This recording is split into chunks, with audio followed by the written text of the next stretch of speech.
14 years old. I've lived in Egypt since my birth till I was like 8, and now I live in the Netherlands. I'm in the French school, the Dutch French school, which is called the Lycée Vincent van Gogh. So I'm visually impaired, so I don't see very well. I've been told that my vision was actually 110. It really depends on many other elements, such as the time of the day, the light surrounding me, the brightness. So the numbers don't seem as relevant to me. So I use my laptop at school. So at school I use headphones. I put them in front of my ear here so that I can hear what's going on in the classroom and the computer.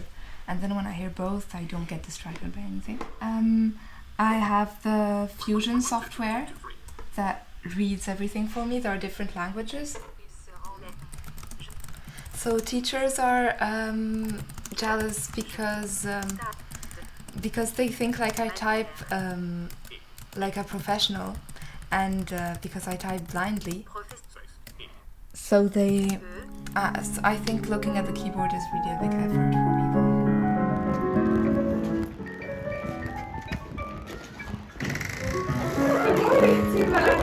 How are you? I'm good, thank you. Are you? I'm good. I'm Yoni. I'm a rehabilitation therapist at Physio, and I'm working with Tiba now for almost, I think, a year.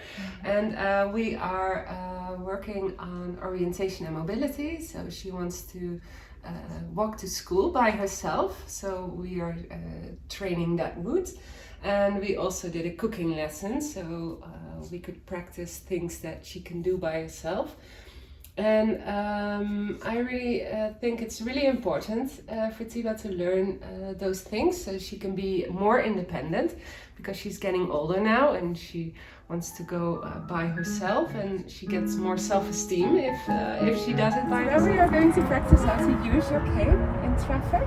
So you have to swipe it, so you go like this for like a meter, and you can walk and you can use the pavement as a guideline, so you always know you're on the right side of the road. Actually, when I was walking with the cane for the first time with my friends in some kind of shop, I was asking them, how do you guys feel about me walking with the cane? Is it at all embarrassing or anything? And they were kind of surprised and didn't even know what was embarrassing or what was abnormal about that. So I know there is nothing to be ashamed of. I figured out that my friends could read from a lot further than I could, and that some people could copy on others, and I didn't even know that existed, or they were capable of just seeing what the other person writes. So I started realizing my problem was was with the distance, that from a bit further I can't really see the details and I only see the main colors. So hi, I am Salma, Tiba's mom. Tiba was born in Egypt, and she was born premature, and this is how we knew that she is going to be probably visually impaired since the beginning.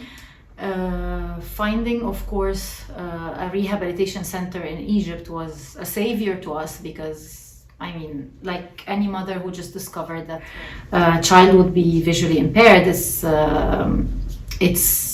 very confusing. That's the least I can say. And it's will this child be able to learn or not? Will she be able to have a good life? Will she be happy? Will she be integrated and have friends? And so the rehabilitation center's role was really a savior. Without them, I would be lost. So would my daughter. They made the problem look easier and smaller, and a bit by a bit she started school, and then things got better, and then little by little parents would be relieved that yes, she can live a normal life, yes, she can be very independent to a big extent. It was very exciting to teach it. Especially also for the parents, because they thought would really be dangerous, right, with cutting with a knife. So with the cooking class, we use different tools to help Tiba with the cutting, so we can make it easier for her, because you don't have to make it very hard on yourself. You just have to make things easier. So that's what we learned. Family is a lot more than a great support. It's actually the main thing that communicates love to me. Like, I mean, I know a lot of people like me, but my family is like everything for me. Having Tiba is a blessing to us and to the family. I think it brought us all closer together. She has a lot of interest, and she challenged me to do a lot of things and discover new things, and helped me becoming even a better person. So now when I worry about Tiba, like in the future, if she goes to college, if she lives alone, I just stopped worrying about the future, because 10 years ago I didn't see her as independent as she is now. In the future, I would like to become a writer. So I would like to write inspiring stuff that could be engaged and convince people about stuff that I really believe, even though they could have like different opinions, but to invite them to do something to change the world, because I feel like there is a lot of positivity in this world and not enough occasions for people to use their inner kindness and their will to help others. So yeah, and I really like singing too, so perhaps I could write songs and il